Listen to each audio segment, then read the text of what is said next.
আসসালামু আলাইকুম ওয়া রাহমাতুল্লাহি ওয়া বারাকাতুহু। আজকের ভিডিওতে আমি পার্ট অফ স্পিচের ভার্ব নিয়ে বিস্তারিত আলোচনা করব। তো ভার্ব হচ্ছে যে সকল শব্দ দ্বারা কোনো কিছু করা বা কোনো ক্রিয়া কোনো কাজ করাকে বোঝায় সে সকল শব্দকে ভার্ব বলে। তো ভার্ব মূলত দুই প্রকার, যথা ফাইনাইট ভার্ব এবং non finite verb. Finite verb হচ্ছে যে সকল ভার্ব সাবজেক্টের পার্সন এবং টেন্স অনুসারে নিজের রূপ পরিবর্তন করে সেই সকল ভার্বকে ফাইনাইট ভার্ব বলে। যেমন এম, ইজ, আর, এখানে আই এর পরে এম বসে এবং থার্ড পার্সন সিঙ্গুলারের পরে ইজ বসে এবং সেকেন্ড পার্সন এবং থার্ড পার্সন প্লুরালের পরে আর বসে প্রেজেন্ট টেন্সের ক্ষেত্রে। আবার এইগুলোকে বলা হয় অক্সিলারি ভার্ব, এগুলো সাহায্যকারী ভার্ব হিসেবে কাজ করে। আবার প্রিন্সিপাল ভার্ব যেটা আছে, তো এখানে ডু, ডিড, ডান এগুলো হচ্ছে প্রিন্সিপাল ভার্ব অথবা মূল ভার্ব হিসেবে কাজ করে। যেমন I do the work, I did the work, I have done the work. এখানে কিন্তু এই ডু দ্বারা প্রেজেন্ট ইনডিফিনিট বোঝানো হচ্ছে, ডিড দ্বারা পাস্ট ইনডিফিনিট বোঝানো হচ্ছে এবং ডান প্রেজেন্ট পারফেক্ট, পাস্ট পারফেক্ট এবং ফিউচার পারফেক্ট টেন্সের ক্ষেত্রেও ব্যবহার করা হয়। তো এই ক্ষেত্রে আমরা বলতে পারি ফাইনাইট ভার্ব মূলত দুই প্রকার, যথা অক্সিলারি ভার্ব এবং প্রিন্সিপাল ভার্ব। যদি প্রিন্সিপাল ভার্ব না থাকে তাহলে অক্সিলারি ভার্ব প্রিন্সিপাল ভার্ব হিসেবে কাজ করে। যেমন আই ডু অথবা ডিড দ্য ওয়ার্ক, এখানে কিন্তু ডু, ডিড হচ্ছে প্রিন্সিপাল ভার্ব এবং এই জায়গায় আই এম অথবা ওয়াজ ডুইং দ্য ওয়ার্ক, এখানে কিন্তু ডুয়ের আইএনজি ফর্ম ইউজ করা হয়েছে, এটা একটা নন ফাইনাইট ভার্ব। তো এখানে I am was finite verb হিসেবে কাজ করছে। নন ফাইনাইট ভার্ব হচ্ছে যে সকল ভার্ব সাবজেক্ট পার্সন এবং টেন্স অনুসারে নিজের রূপ পরিবর্তন করে না সেই সকল ভার্বকে নন ফাইনাইট ভার্ব বলে। যেমন এখানে ডুইংকে নন ফাইনাইট ভার্ব বলা হয় কারণ প্রেজেন্ট কন্টিনিউয়াসের ক্ষেত্রে এখানে ডুইংয়ে থাকবে, ফিউচার কন্টিনিউয়াসের ক্ষেত্রে ডুইং থাকবে এবং পাস্ট কন্টিনিউয়াসের ক্ষেত্রে ডুইং থাকবে এবং সকল পারফেক্ট কন্টিনিউয়াস টেন্সের ক্ষেত্রেও ডুইংয়ের কোনো চেঞ্জ হবে না, তার কোনো রূপ পরিবর্তন হবে না। তাহলে এখান থেকে আমরা খুব সহজে বলতে পারি যে ডুইং হচ্ছে নন ফাইনাইট ভার্ব, কারণ non finite verb subject person এবং টেন্স অনুসারে নিজের রূপ পরিবর্তন করে না।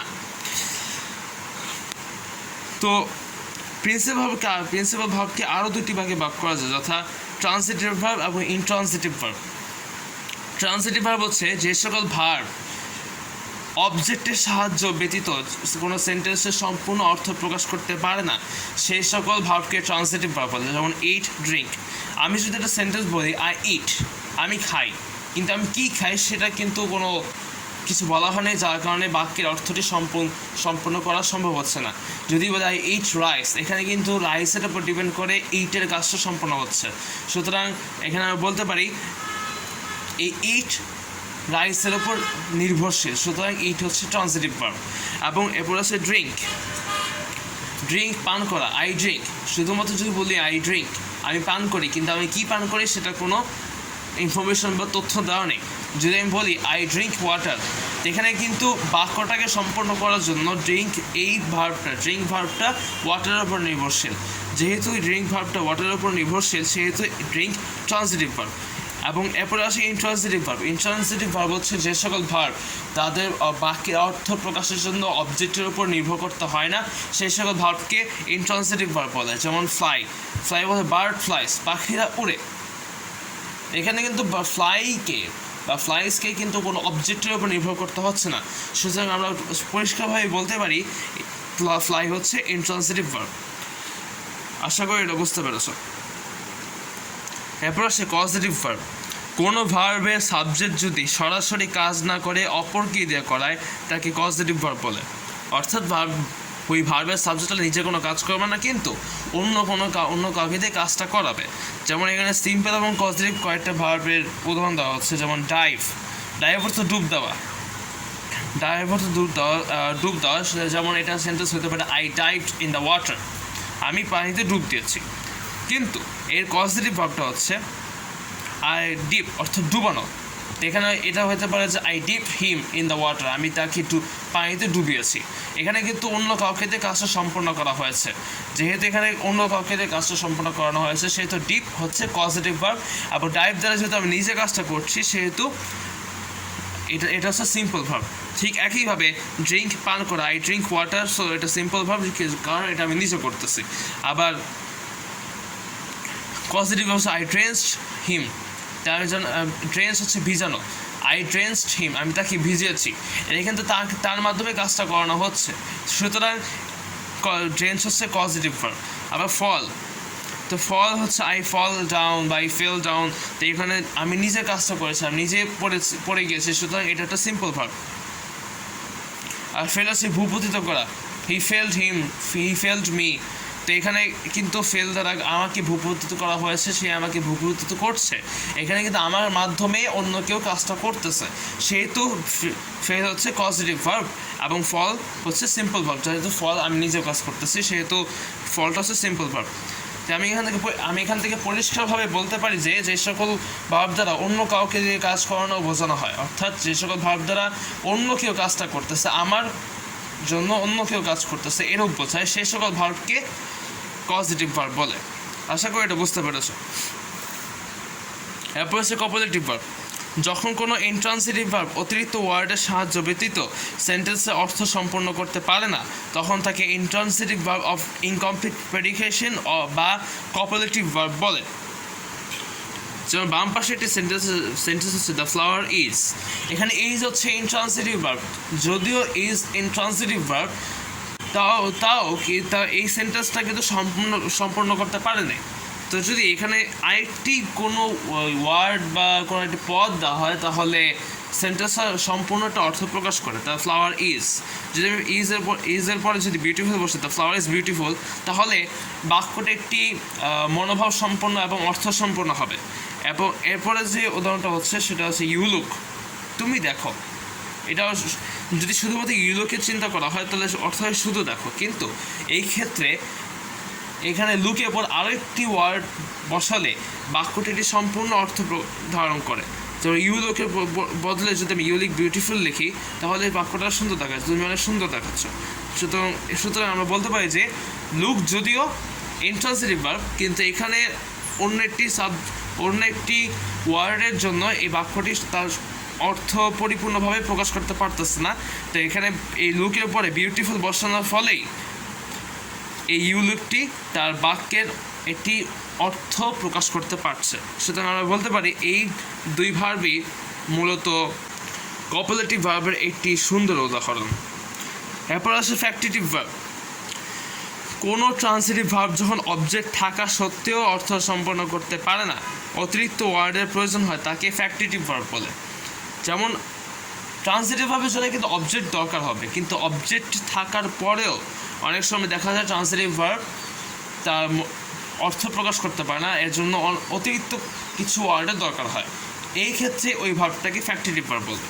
যেমন উই ইলেক্টেড হিম, এখানে বলছে আমরা তাকে নির্বাচিত করেছি, কিন্তু কিসের নির্বাচন করেছি, কিসের জন্য তাকে নির্বাচিত করেছি, কিসের নির্বাচন করেছি বা কী জন্য, তার কারণটা বা কোন পদে নির্বাচিত করেছে সেই বিষয়ে কিছু বলা হয়নি।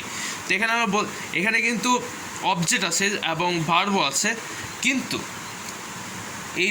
এই অবজেক্টটা থাকা সত্ত্বেও আমরা কিন্তু তার সেন্টেন্সের মূল অর্থটা প্রকাশ করতে পারছি না। তো এখন আমরা যদি পরিবর্তে দেখি উই ইলেক্টেড হিম ক্যাপ্টেন, তাহলে এই সেন্টেন্সে একটি অর্থ বহন করে। তো এইখানে আমরা দেখতেছি যে এখানে অবজেক্ট ছাড়াও অতিরিক্ত ওয়ার্ডের সাহায্য নিতে হচ্ছে। সুতরাং যেহেতু এই ইলেক্টেড ভার্বটিকে অবজেক্ট ব্যতীত অন্য ওয়ার্ডের সাহায্য নিতে হচ্ছে, সেহেতু ইলেক্টেড হচ্ছে ফ্যাক্টিটিভ ভার্ব। আবার এখানে কিন্তু একটা জিনিস খেয়াল করতে হবে যে এখানে কিন্তু অবজেক্টের সাহায্যে সেন্টেন্সটিকে সম্পূর্ণ একটা অর্থ দেওয়া হয়েছে বা ধারণ করানো হয়েছে। সুতরাং এটা একটা অবজেক্টিভ কমপ্লিমেন্ট, অর্থাৎ অবজেক্ট দ্বারা যদি কোনো ফ্যাক্টিটিভভাবে অর্থটি সম্পূর্ণরূপে প্রকাশ করা হয়, তখন যে কমপ্লিমেন্টটা থাকে সেটাকে বলা হয় অবজেক্টিভ কমপ্লিমেন্ট। যেমন উই ইলেক্টেড হিম ক্যাপ্টেন, এখানে ক্যাপ্টেন হচ্ছে অবজেক্টিভ কমপ্লিমেন্ট।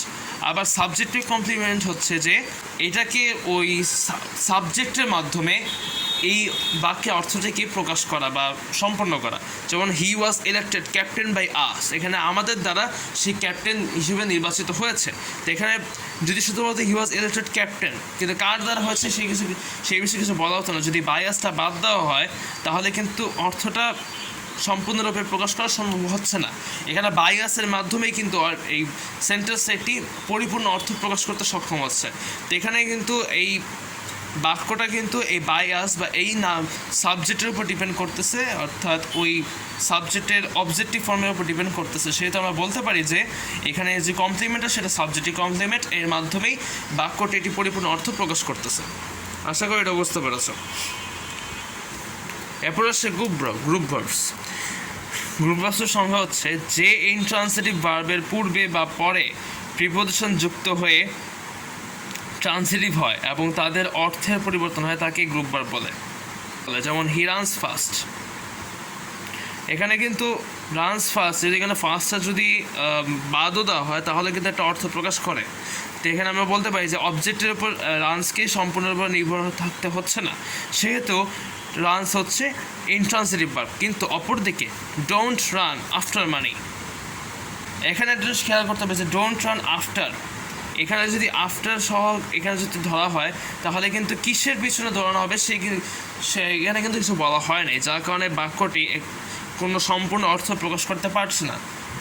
যদি এখানে মানি বসানো হয় তাহলে মানির উপর ডিপেন্ড করতেছে এই পুরো বাক্যটার অর্থ।